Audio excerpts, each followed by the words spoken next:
Babad Giyanti karya Raden Ngabei Yasadipura 1. Episode 196. Tumenggung Surajenggala tewas.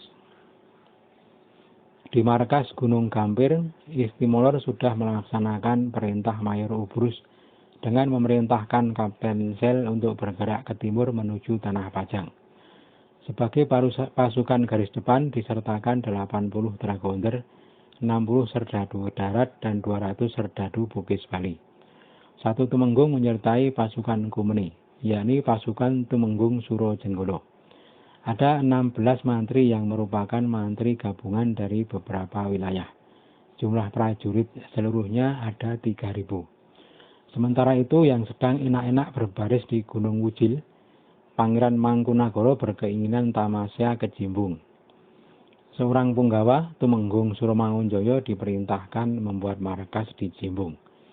Setelah 3 hari bekerja, markas selesai. Pangeran Mangkunagara berangkat beserta anak istri dan seorang anaknya yang baru saja menjadi pengantin, Raden Ayu Sumbro dan Sumonagara. Tamasya kali ini memang untuk menghibur pengantin baru yang baru saja dipertemukan. Ketika berangkat, 2 punggawa ditinggal di Gunung Mijil untuk berjaga, yakni Tumenggung Cakrajaya dan Tumenggung Kartonagara.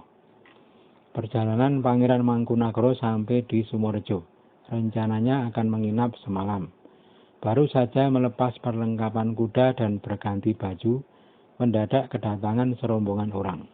Mereka adalah prajurit pelarian dari sang ayah dari Kesatuan Martolulut dan Jogoboyo. Jumlahnya masing-masing 30 dan 20 orang dengan lurahnya sekalian.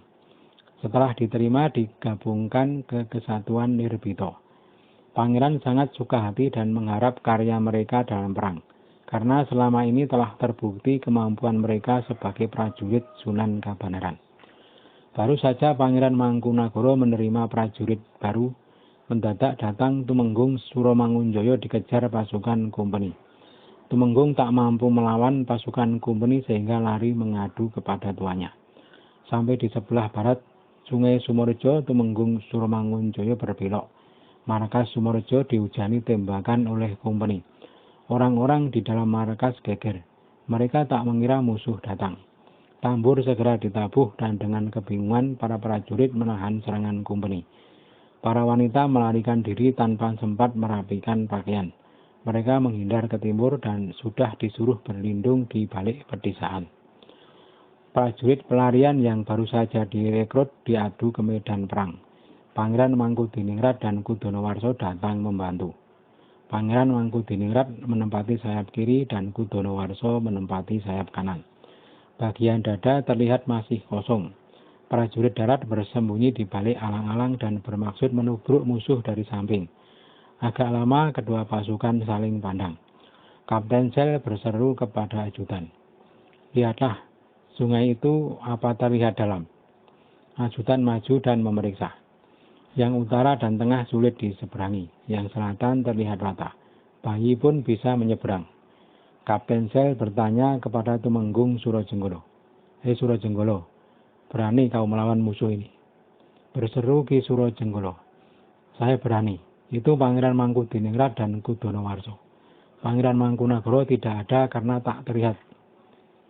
Segera Surajenggala menabuh tambur dan membawa separuh pasukan menyeberang di selatan. Kapten Sel sendiri yang memimpin penyeberangan. Sesampai di timur sungai, Kapten Sel segera memberi aba-aba kepada pasukan untuk menyerang.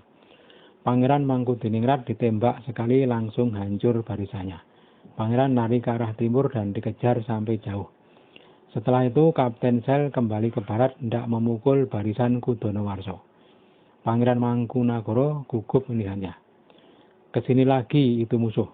Prajurit Nirbito segeralah menghadang. Perintah Pangeran Mangkunagara. Lurah Nirbito menjawab, "Syukur kalau kesini. Saya pakai cara ayah tuan kalau melawan Kompeni, yakni kalau sudah dekat segera diterjang dengan berani." Pasukan Nirbito sudah bersiap. Pasukan Mangkunagara disuruh membantu di belakangnya. Pangeran memberi perintah, "Hei bocah, ikutlah cara Nirbito." Sudah dekat pasukan Kompeni. Orang Nirbito berdiri dan menombak sambil berteriak. Kaget pasukan Kumeni, heran dan kelapaan. Tembakan mereka tak terarah. Pasukan Mangkunagara di belakang segera maju menerjang. Pasukan Kumeni banyak yang tewas. Pangeran naik kuda ke arah timur. Barisan Kudonowarso disuruh menahan musuh ke barat. Juga para mantri dalam. 30 serdadu Kumeni tewas, termasuk Kapten Sel.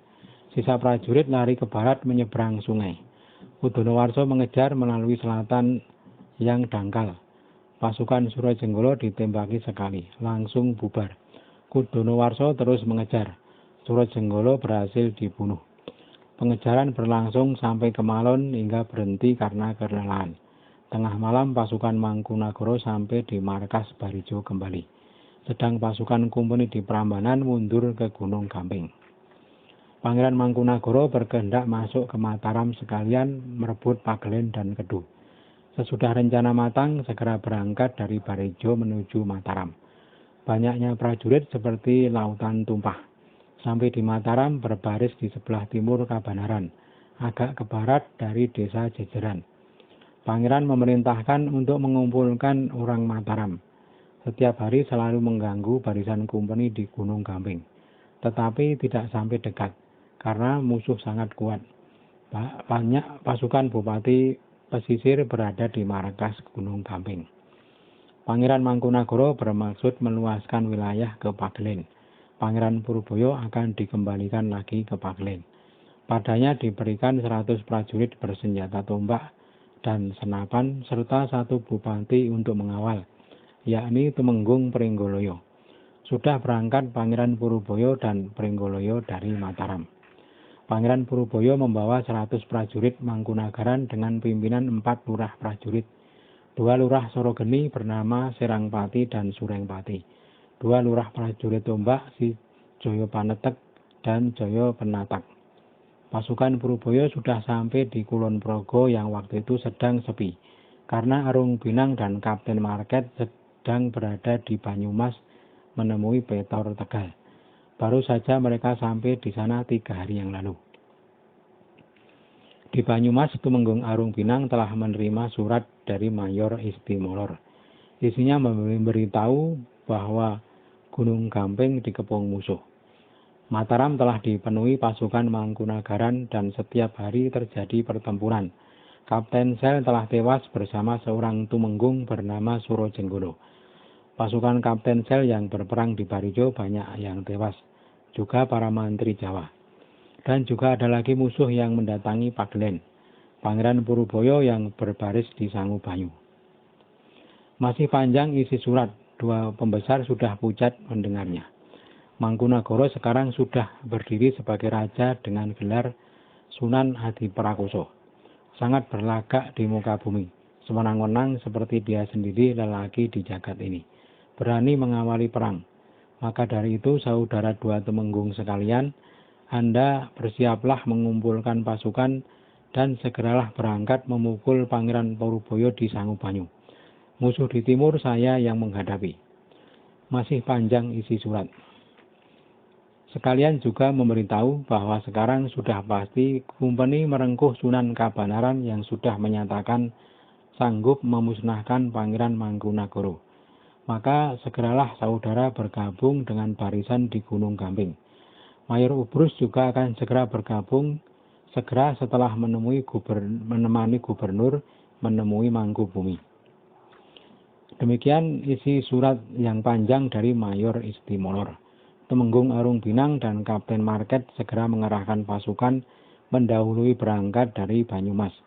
Di tengah jalan bertemu dengan utusan Kornel Ungaran yang memberitahu bahwa musuh bersiap menuju benteng Ungaran. Mendengar berita itu, Tumenggung Arung Binang dan Kapten Market bergegas menuju Sangubanyu untuk mendahului memukul pasukan Pangeran Purboyo.